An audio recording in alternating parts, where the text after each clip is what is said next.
Olá, pessoal, bom dia. Estamos aqui no portal Clique PB, estamos com um entrevistado, uma autoridade muito importante na Paraíba, é o presidente do Tribunal de Justiça, que por coincidência completa hoje 5 meses de gestão. Assumiu a presidência do tribunal em fevereiro, né? E aí completa 5 meses de gestão. Vamos fazer um balanço. Eu queria agradecer a sua vinda, a sua visita aqui ao portal Clique PB, desembargador, e agradecer também a honra de nos dar uma entrevista, nos concedeu uma entrevista. Tudo bem? Bom dia. Bom dia, o prazer é meu, a honra é minha. Estou aqui para prestar contas dos 5 meses de gestão e também falar dos projetos que temos para o biênio. O desembargador, nesses 5 meses, pouco tempo, já fez várias realizações, já modificou, já criou cartório unificado, já está transferindo fóruns, criando sejusques. Eu queria que o senhor fizesse um balanço das suas realizações, desembargador. O que pôde ser feito até agora em 5 meses de gestão? Qual é a diferença aí, enquanto o senhor assumiu até aqui? Quais são as mudanças que foram feitas? Realmente, o poder seria bem melhor se eu tivesse feito mais, porque estivemos com o orçamento congelado até o mês de maio desse ano, um congelamento orçamentário de 3 anos. Isso propiciou grandes problemas, né? Até problema de folha de pagamento, o dinheiro estava muito curto, mas mesmo assim a gente fez muito. Penso que fizemos o necessário dentro de uma medida de economia.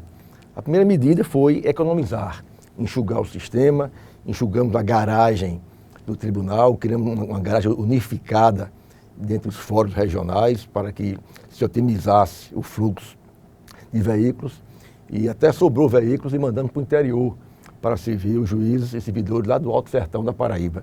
Também cortamos todos os cargos disponíveis pela presidência, que seriam possíveis serem cortados, os cargos comissionados, e isso aí reduziu metade do custo com carro comissionado em todo o TJ. Gerou uma economia de quanto esse corte nos cargos? De mais ou menos, dos cargos comissionados, de mais ou menos 7 milhões, que serão todos destinados ao primeiro grau, para se criar assessores dos magistrados, que estão magistrados aflitos, com excesso de trabalho em primeiro grau, e estamos destinando, e segunda-feira o CNJ aprovou a criação desses 40 cargos, e iremos agilizar.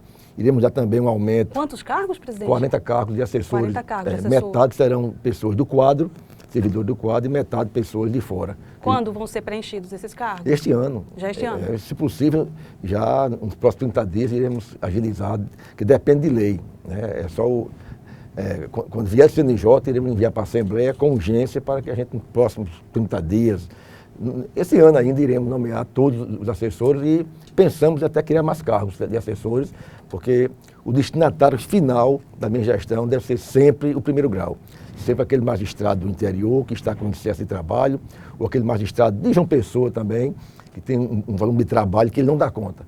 E a ideia agora, com o nosso processo do Digitaliza, que é virtualizar todos os processos físicos, acabar com o papel no tribunal nesse biênio, haverá um fluxo de trabalho dos cartórios para os gabinetes dos juízes, que praticamente os cartórios quase que não terão trabalho operacional. Porque trabalho meio de carimbar processo, de botar conclusão, de rubricar folha, de entregar processo para o advogado, de fazer protocolo para o juiz, acaba. Tudo será digital, o advogado da sua casa pode peticionar a um magistrado lá no Alto Sertão, já vai a petição direto para esse magistrado e vai tudo para o gabinete dele. O PJE vai permitir também o acesso ao cidadão. Aquele cidadão, por exemplo, que trabalha com defensoria, que queria ver seu processo, ele vai ter acesso também ao seu processo, porque às vezes fica muito restrito ao advogado, tem que ter token, né?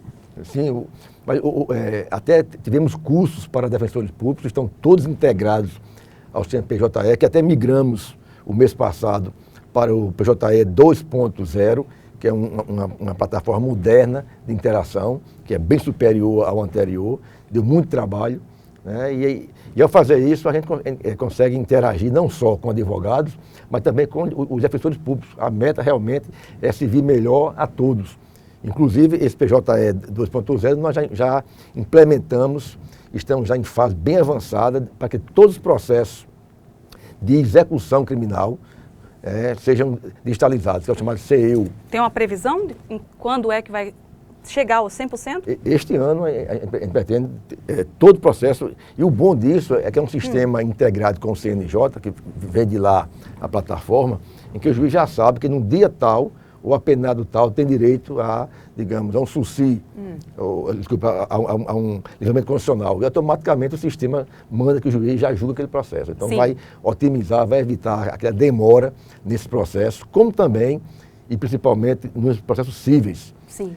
A partir do próximo ano, os criminais, com exceção da execução, que esse ano já está digitalizável, nós iremos partir para o PJE 2.1, que é outra plataforma mais moderna, que é caro, mas é um caro que é um investimento que compensa. Investimento em tecnologia, para que todos os processos, até os criminais, sejam também PJE. A questão de recursos são muito importantes para implementar essa tecnologia, as melhorias. A relação com o governo aí me parece que está melhor, né? Com o governo do estado, o 10º foi normalizado 100%. Como é que ficou a situação? Está bem melhor. A relação institucional, não só com o executivo, mas com o legislativo, entre os poderes, está bem azeitada, mas o déficit é muito grande. Foram 3 anos de congelamento e iremos descongelar no próximo ano esse orçamento, que não dará para fazer um retroativo para voltarmos ao status quo ante. Sim. Tanto é que nós mantivemos todo o enxugamento do tribunal. Estamos a ter economia de diária, economia de papel, de gastos, de horas extras. Então, a economia continua, porque o orçamento, primeiro, para o próximo ano, vai melhorar um pouco, mas não vai voltar ao que era antes. Nesse sentido, o projeto de desinstalação de algumas comarcas continua, vai ser reapresentado ou está arquivado? Não, está em andamento. Tudo que for projeto economizante no tribunal, temos que fazer. O que a gente vê, por exemplo, é comarcas como São Bento, que não tem só justiça, nenhum.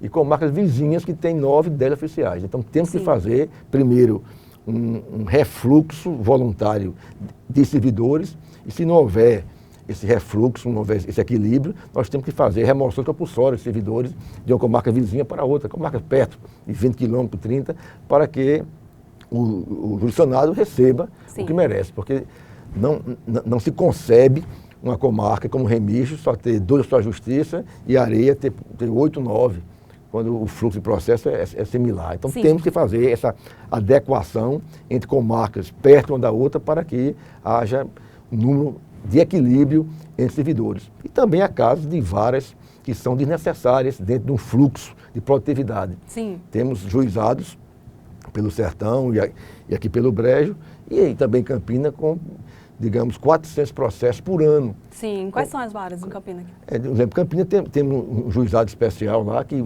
é pouquíssimo fluxo de processo. Em Sousa tem um juizado especial, que tem um fluxo de menos de 400 processos por ano. Sim. Quando aqui em João Pessoa, um juizado recebe 300 processos por mês. Então temos que fazer uma desinstalação do juizado, né, para que só volte a operar quando num processo dê cabimento realmente a ter uma estrutura de juizado. Esse projeto já está pronto para levar ao pleno? Vários projetos, temos vários desse tipo. Sousa, temos a situação de enxugamento de Princesa Isabel, tem 3 varas de Princesa Isabel. Sim. Quando somando as 3 varas, não soma uma única vara de algumas comarcas. Entendo. Então dá para a gente desinstalar uma das varas, ficando só 2. No projeto existia a previsão de 15 comarcas que seriam desinstaladas. Aumentou esse número, então? Não aumentou. A gente não está nessa média. Não está fixando número de comarcas. Isso aí assustou os deputados, não foi na Assembleia? Mas a ideia é haver uma conformação dentro do sistema para demonstrar de que o nosso interesse não é servir mal, é servir melhor. Porque no momento que um servidor está numa vara e ele vai trabalhar em outra, há uma grande economia de chefe de cartório, de distribuição e de substituição de juízes. Isso, ao gerar economia, a gente consegue até incrementar melhor a força de trabalho. Então, o que a gente pode garantir é que não haverá um prejuízo, inclusive sendo processo digital, aquela necessidade da parte ir no cartório para ver o processo desaparece. Ele da sua casa pode ver o processo. O advogado não tem mais que ir no cartório para pegar um processo lá em Cajazeiras. Claro. tudo que o juiz fizer, ele já vê no PJE. Facilita. A ideia é facilitar o atendimento à população, ao jurisdicionado, tornar a justiça mais perto, né? E para isso tem a transferência da vara da violência doméstica para o Fórum Criminal, né? Vai ficar mais acessível à população essa vara da violência doméstica ali no Fórum, na João Machado, Avenida João Machado, no centro de João Pessoa. Vai ser quando essa transferência, desembargador? Nos próximos 60 dias, no máximo, a gente transfere, porque estamos moldando já a vara, ficará no térreo do Fórum Criminal e aí gera uma grande economia. Para vocês terem uma ideia de custo do tribunal, só com segurança privada, o tribunal estava gastando 9 milhões por ano. Inclusive tem uma licitação, né? Eu vi um extratozinho no Diário Oficial. Tem uma licitação prevista para a contratação de nova empresa, né? Para a segurança? Tem. Se renova o contrato a cada 2, 3 anos. Mas a ideia é economizar. E já reduzimos vários postos de segurança, que cada posto desse, 24 horas, que são 3 homens e 4 homens, que se revezam 24 horas, custa para o tribunal, por mês, R$ 15.900. Dá R$ 200 mil por cada posto por ano. Então a ideia nossa é cortar, e cortamos, o que gerou economia de mais de R$ 1 milhão por ano. Iremos cortar mais. Por quê? Porque a ideia é a gente usar a eletrônica como uma vantagem de economia. Sim. Colocar sensores, câmeras e reduzir os postos de vigilância. Isso está no projeto Acesso Seguro, né? Aí, com essa economia que fizemos desses postos de segurança, estamos usando esse dinheiro para fazer o acesso seguro.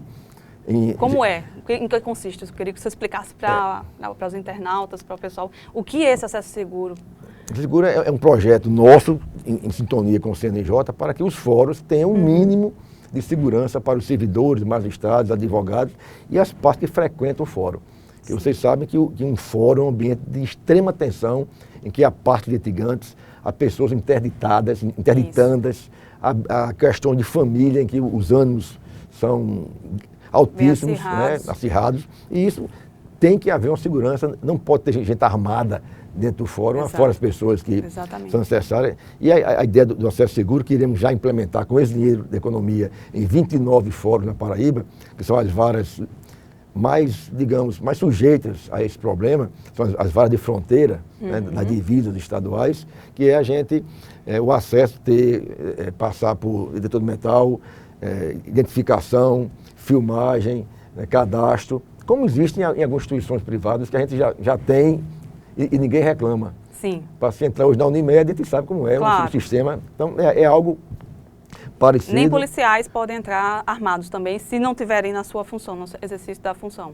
Terá uma caixa lá, um cofrezinho para ele guardar a sua arma. Daí é ordem do CNJ. Eu até, pessoalmente, eu acho que deveria haver uma ponderação nisso, mas é resolução do CNJ de Brasília e só a serviço é que pode a pessoa entrar. Então, a ideia é essa, é transferir um sistema em que havia uma despesa que a gente pôde cortar a despesa e destinar isso a um lugar onde é necessário. Já tem detectores de metais, já tem identificação de usuários, fóruns com esse sistema já? Temos vários. Mangabeira é um exemplo de um fórum quase que totalmente digitalizado, com exceção dos processos criminais, como também com um sistema de proteção integral às pessoas que frequentam o fórum. Ok, a gente tem uma notícia também de que a comarca de Patos vai inaugurar no dia 12 o Sejusc para atender a área de trânsito. É uma inovação, não é isso? Né? Uma novidade para o dia 12, é isso? Assim, a nossa ideia, não é da minha gestão, mas eu estou incrementando a conciliação, que é um instrumento não só de economia, porque poupa juiz, promotor, servidor, como também é uma medida que economiza tempo. Então, conciliar é o melhor caminho e os juízes têm autonomia, junto com o Bardô Leandro, que é o coordenador aqui na Paraíba, desse sistema, que faz um belo trabalho lá no tribunal, para que a cada dia mais se alimente a cultura da conciliação. Aproveitando esse gancho, essa questão de trânsito, né, porque lá vai ser na área do trânsito, a gente tem uma legislação um pouco amena para aqueles aquelas pessoas que praticam crimes no trânsito. Essa é a sua avaliação? Qual a sua avaliação? O senhor acredita que devia haver mudança na legislação? A gente teve recentemente um acidente grave na Epitácio Pessoa que podia ter matado muitas pessoas. Pessoas ainda estão no hospital e o empresário que causou, né, esse acidente, ele ainda está foragido, talvez seja preso aí nas próximas horas. Como é que o senhor vê isso? As pessoas saem impunes, pessoas mortas no trânsito e não é considerado como um homicídio normal, né? O que eu posso dizer de um sistema jurídico é que, recentemente, como você bem lembrou, a lei engrossou o caldo, digamos assim. A pena foi bem agravada, mesmo para caso de crime culposo, quando ele tem lesão grave ou resulta morta, a pena já não é aquela pena de detenção mínima que havia. Sim. A pena foi bem aumentada, mas realmente não se pode, em alguns casos, equiparar um homicídio culposo com um homicídio doloso. Quando ele está embriagado, já é considerado doloso? Matematicamente, empiricamente não. Para que haja uma diferença entre dolo, culpa consciente e dolo eventual, tem um discrimen, tem uma situação quase que subjetiva em que, na culpa consciente, o infrator ele assume o risco de fazer o ato criminoso. Isso, mas ele não aceita interiormente. Já no dolo eventual, ele assume o risco e aceita interiormente fazer aquilo. Então, é muito subjetivo. Há casos de fatos que são cometidos no crime, que são homicídios culposos, e casos que são dolo eventual, que é doloso. Sim. Quando é doloso, vai a júri. Quando não é julgado pelo juiz, cuja pena hoje, após a lei, é bem superior ao que era antes. Vai até quanto? 5 anos, é isso? Eu não sei precisar, mas é mais. É mais? É mais. Porque a gente tem que endurecer essa legislação, o Congresso deveria verificar já o isso. Fez, né? Já o fez, poderia ser melhor. Mas não é aplicado. A gente não vê pessoas que matam no trânsito sendo presas e continuarem presas. Geralmente elas conseguem liberdade, né? Uma coisa é a prisão preventiva. Aí é um outro instituto que a lei tem suas regras, a chamada prisão antecipada, tem suas regras próprias. Agora, a pena final, ela realmente está mais alta. Só que só pode ocorrer isso para os fatos novos. Os fatos anteriores, antes da lei, pelo princípio de tempus regi actus, né, não pode ser aplicado aos fatos anteriores. Sim. Os fatos anteriores, as penas são menores, mas a partir da nova lei, as penas são maiores. Ok. Vamos aliviar um pouquinho aqui o debate, vamos falar um pouquinho de política nacional, sair um pouco da Paraíba.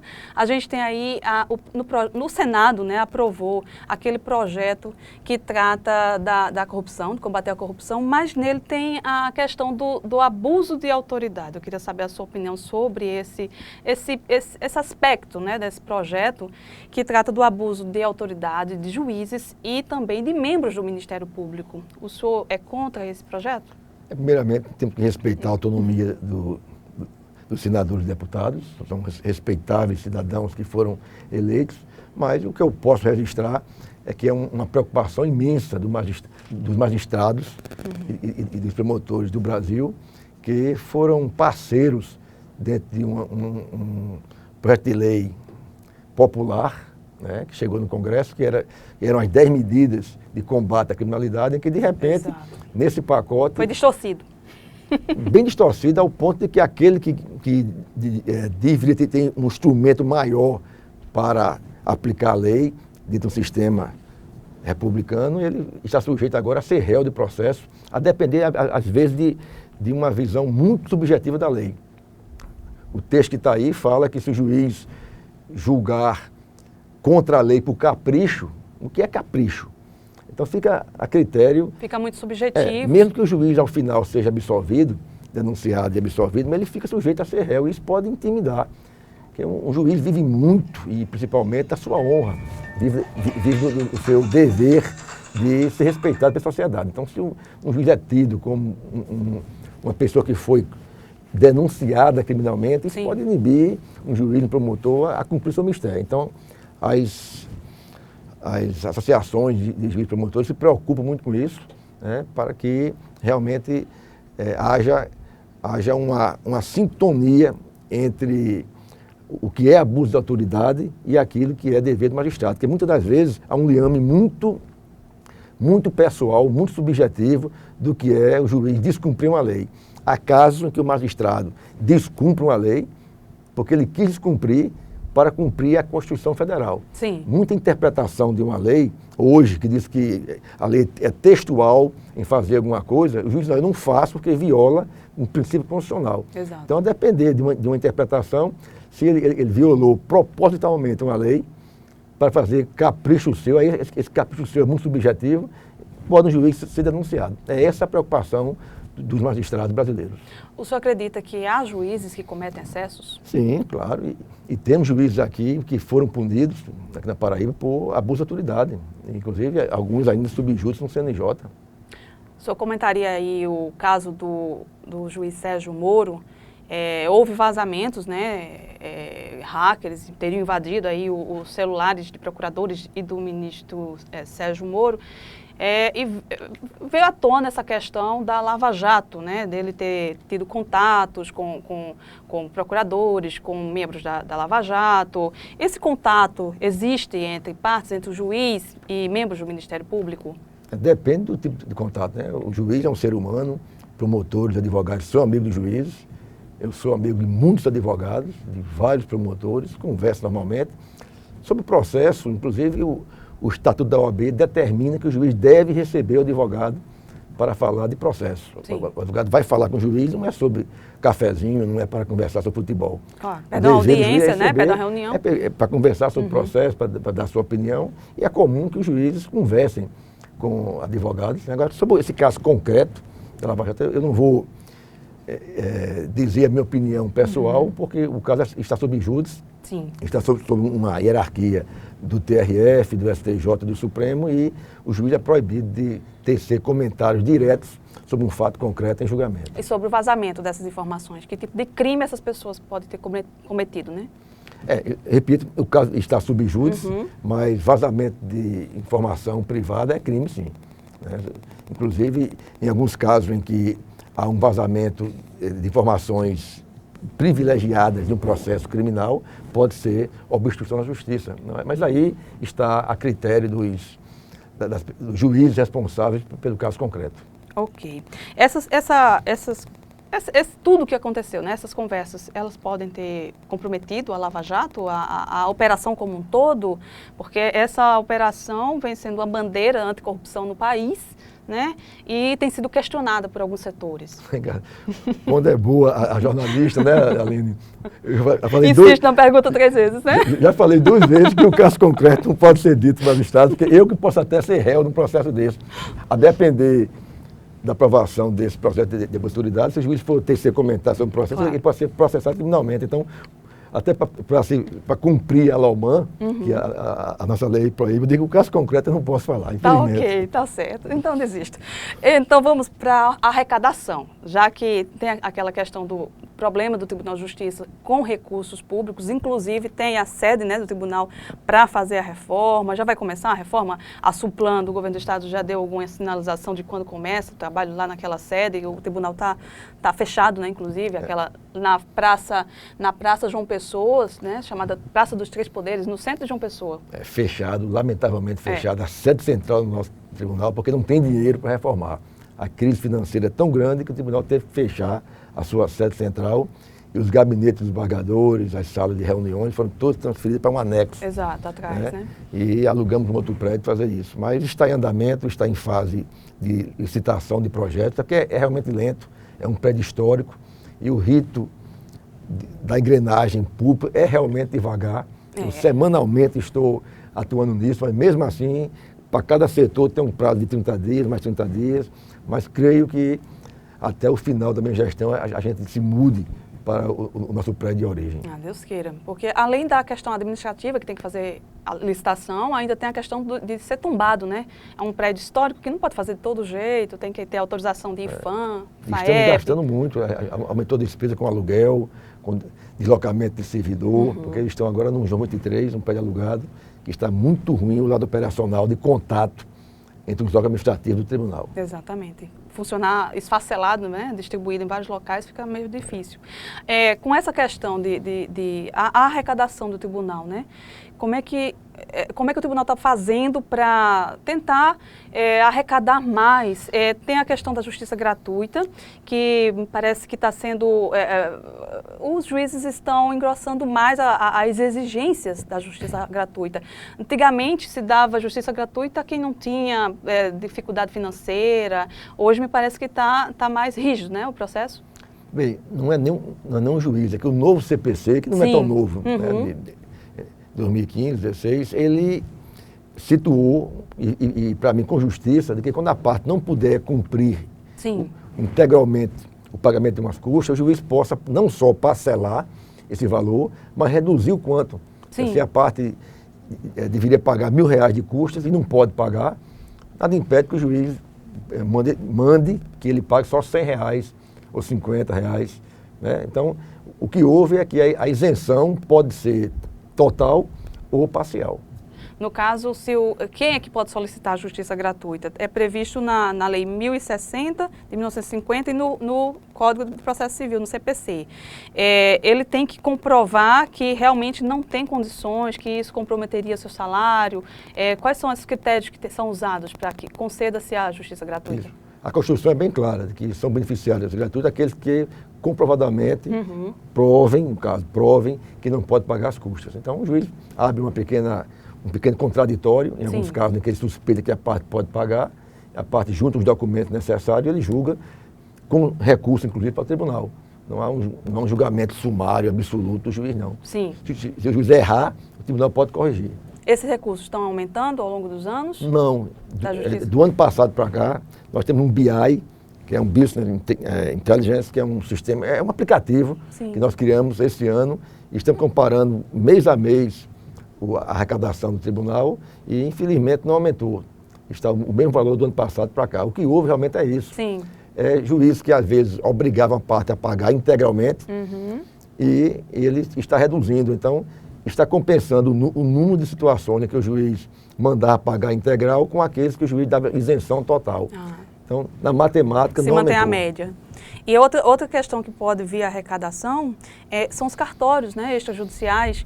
A gente sabe que tem cartórios de registro de imóveis que arrecadam muito dinheiro. A arrecadação desses cartórios é fiscalizada, eles prestam contas, muito recurso que é arrecadado com os cartórios? A Paraíba, em termos proporcionais, ele arrecada pouco com os cartórios. O Rio Grande do Norte é um estado menor que o nosso, arrecada mais. E também criamos um outro BI que está na corregedoria, foi quem pagou, inclusive, a ideia foi do Bardol Joás, de comprar. Eu falei com ele comprou, mas no final chegou aqui com a gente, a gestão, que eles estão já cadastrando e fazendo um batimento do selo eletrônico com o SIGLES, que é o sistema de pagamento de emolumentos. Sim. E se houver inconsistência, esse BI vai ver isso. E a ideia é de que realmente se arrecada o justo.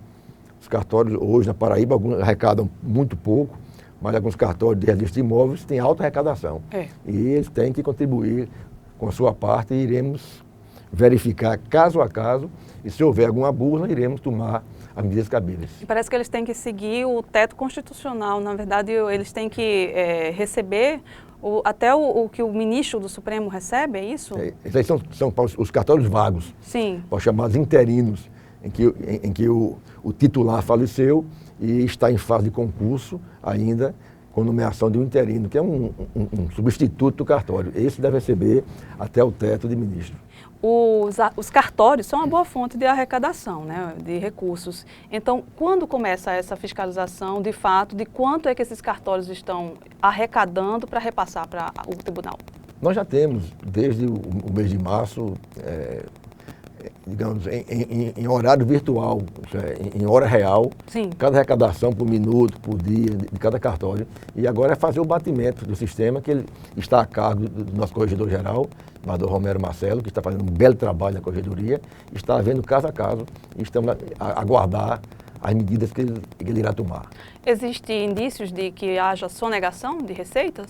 Depende dele. Eu ainda não averiguei isso, mas dentro de alguns casos que eu vi do juiz comentário, sim, pode ter havido alguma sonegação e iremos atrás desse dinheiro. A maioria tem uma área, um setor, área de imóveis, de registro civil? Quais são os cartórios Não, que... essa informação, né, digamos, de possível fraude, quem tem é o corregedor. Não posso me antecipar se há fraude ou não há fraude, né? O que a gente sabe é que esse sistema é um sistema integral, um sistema que vê em tempo real a situação e, se houver alguma fraude, iremos verificar não só uma fraude atual e futura, mas também no passado. Passada também. Também. Se alguém tiver fraudado, vai ter que devolver.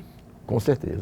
Em relação ao concurso, existe um concurso em andamento aí faz um pouco mais de 5 anos, me parece, mas tem tido imbróglio na justiça. Como é que está a situação? Qual a previsão para concluir logo esse concurso das serventias extrajudiciais? Esse ano a gente quer fazer a última etapa, porque esse concurso houve um problema que passou muita gente, né, e a empresa que estava fazendo esse concurso desistiu de fazer esse concurso e fazer essa etapa. E tivemos que atualizar financeiramente, não havia dinheiro para isso. Sim. Porque para terminar esse concurso teve um orçamento de R$600 mil, nós não tínhamos dinheiro para fazer esse concurso, mas está havendo uma suplementação por parte do Estado, né, e iremos, daqui para dezembro, fazer a última etapa. Ok. Claro que não pode haver entrevista sem perguntar sobre concurso público e sobre o reajuste para servidores. Eu queria que o senhor comentasse esses pontos, porque inclusive em concurso público tem a questão dos estagiários, que tem um processo aí para ser feito, né? E concurso público, eu sei que o senhor já disse que não vai ter concurso a curto prazo, mas quando que o senhor pretende ou pensa que o tribunal precisaria de um concurso público, seja em qual área for, juiz, servidor, oficial de justiça? É precipitado, eu como gestor, dizer que é necessário um concurso. Porque com esse processo de informatização, todo o sistema de visão de necessidade laboral deve ser revista. Segundo, com o remanejamento de servidores, também comarcas que são carentes de servidores podem deixar de ser carentes. Terceiro, concurso em si para juiz, a gente pode pensar no próximo ano, para alguns casos esporádicos. Já expirou... nomeação do juiz. Sim, porque tem um concurso em andamento, né? Agora, concurso para servidor é inviável, né, financeiramente fazer isso, não existe dinheiro para tanto, né?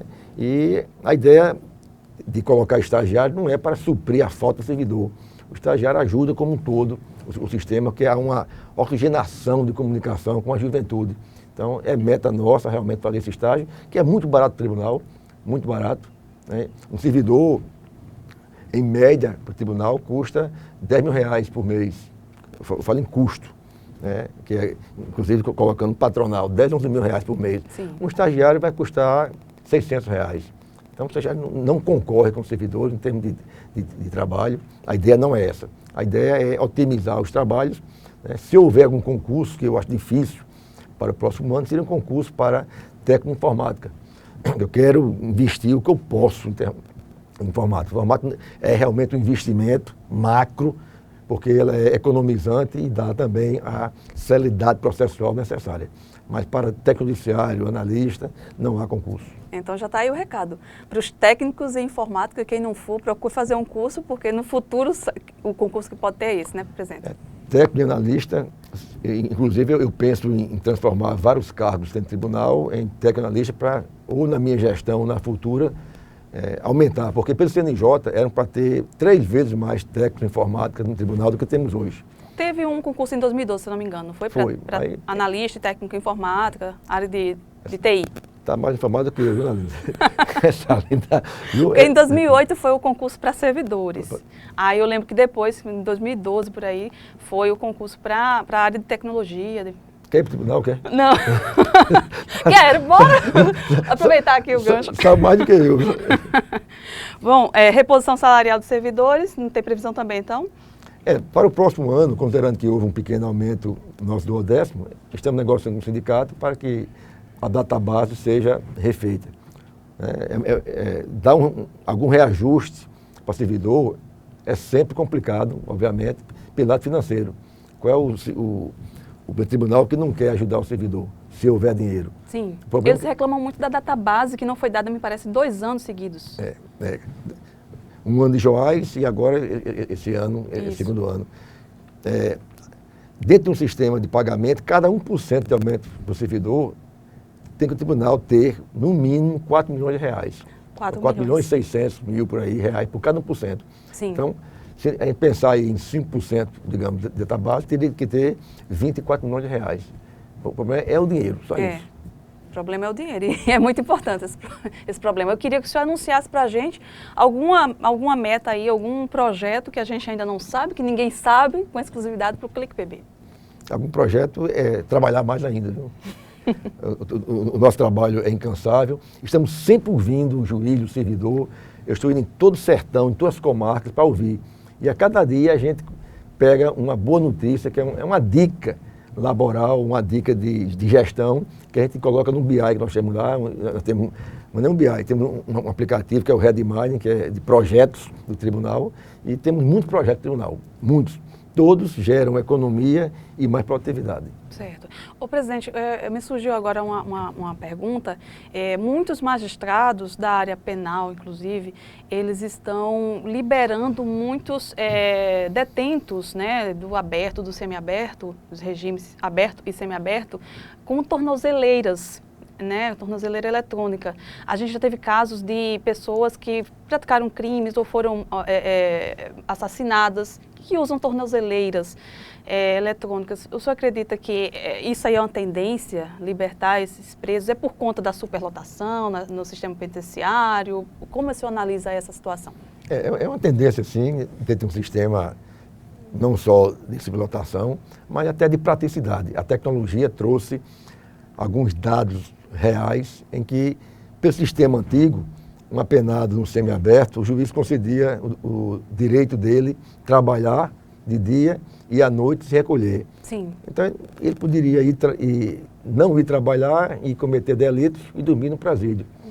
Hoje, com esse sistema eletrônico de monitoramento, o réu, nós sabemos onde ele foi. Se ele cometer um assalto num posto tal, você sabe que ele está num lugar tal.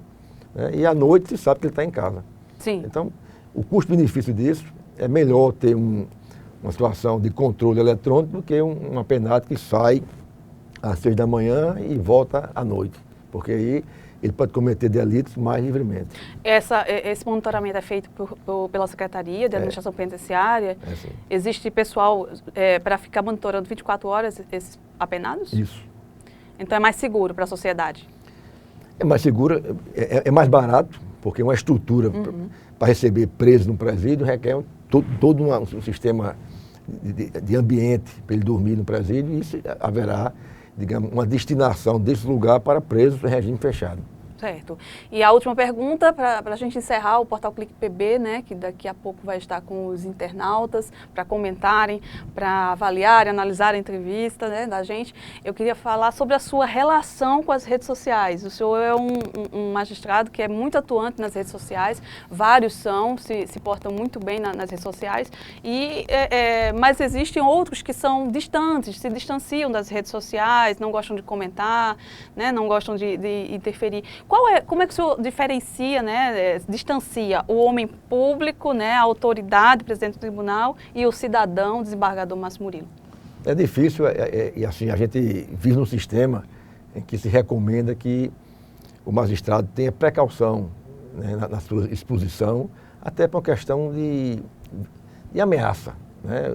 Nós temos aqui na Paraíba vários juízes ameaçados de morte, alguns com escolta, e o juiz que se expõe muito, ou expõe sua família como um todo em rede social, fica mais visto e mais fácil de ser, digamos, atacado por alguém que discorde do seu julgamento. Mas eu tento fazer um meio termo, né? Eu exponho, às vezes, opiniões doutrinárias, ou opinião de professor, eu sou professor.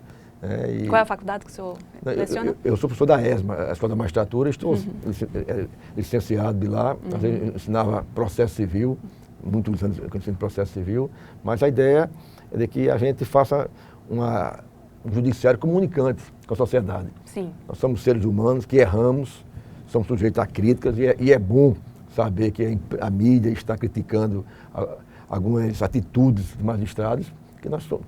Com essa crítica, a gente apura uma relação social melhor. E eu, às vezes, me exponho, não é uma exposição, digamos, que venha a violar a Laumann, né? Mas apenas opiniões pessoais, eu coloca até algumas charges, que alguns não entendem as charges, né? Isso faz parte do sistema de comunicação, a nova dinâmica de comunicação entre o judiciário e a sociedade. Ótimo. E então a sua recomendação para os magistrados? Seria que se aproxime mais da juventude, das redes sociais? Não, cada um...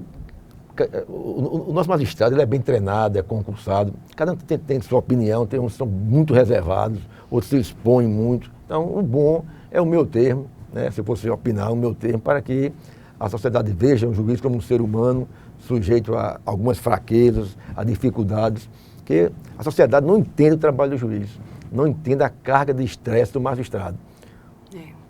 No Brasil, a segunda classe que tem mais estresse é a de juiz. O juiz, ele, por necessidade de julgar relações humanas, de julgar a liberdade humana, o patrimônio humano, a família, guarda de filhos. Então isso gera um estresse muito grande para o magistrado. E ele erra. E às vezes um erro do magistrado, entre 1000 acertos, cai na mídia. Exato. Isso é muito complicado. E o nosso trabalho não é aquele trabalho que está no fórum, como se vê em novela, batendo martelo ali. Né?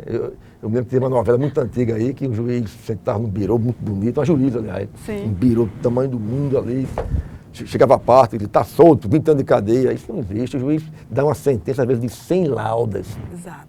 Onde, à noite, na sua casa, de 4 da manhã, sem dormir, trabalhando, chega no fórum, a parte de, cadê o juiz? Chegou atrasado no fórum, ou não veio hoje.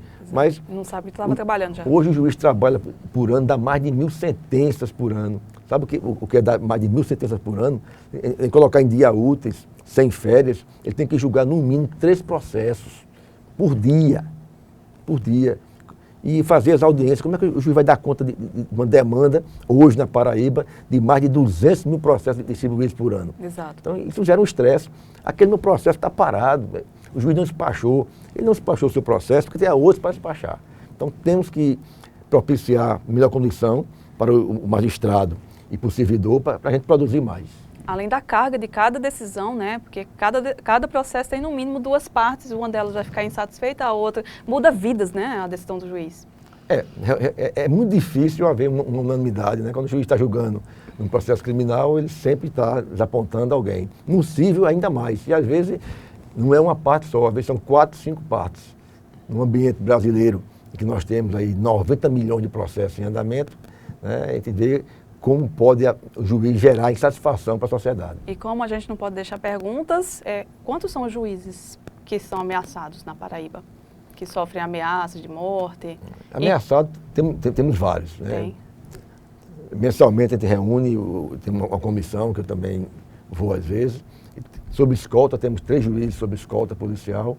A gente pode dizer, obviamente, nada sobre isso. Outros estão ameaçados, mas preferiram apenas uma reserva de proteção, sem escolta. Faz parte, o juiz enfrenta essa realidade.